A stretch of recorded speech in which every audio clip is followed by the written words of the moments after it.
fashionable name these days is intellectual history, history of ideas. So thank you so much. And when I always feel that a teacher should never be introduced in these glowing terms. When the teacher begins to speak, that should tell what he or she is. But thank you, the custom is important, and I acknowledge that, and I'm very grateful.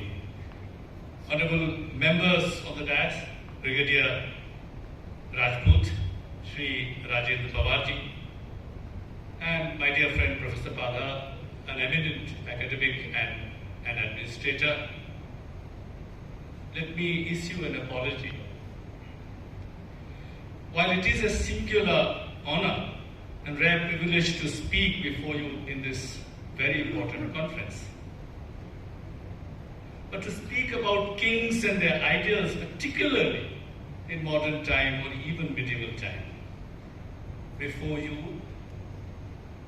who know much more than I would ever dream to know,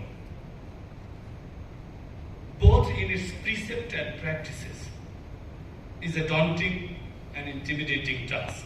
A task I'm afraid I'm not competent to perform. However, a speaker's job is to speak, and also, I must say, speaking is a source of bread and butter for us teachers. So there is no option not to speak.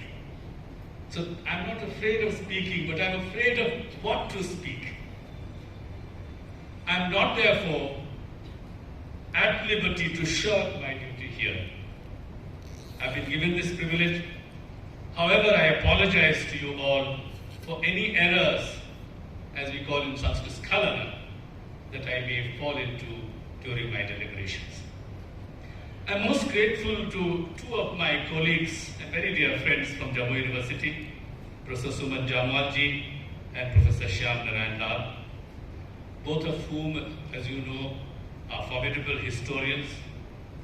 And they have given me this singular opportunity, as I said, a privilege to present my views here, not on the subject, I must again confess, for which this august gathering is assembled here, because I'm not qualified in this area of history.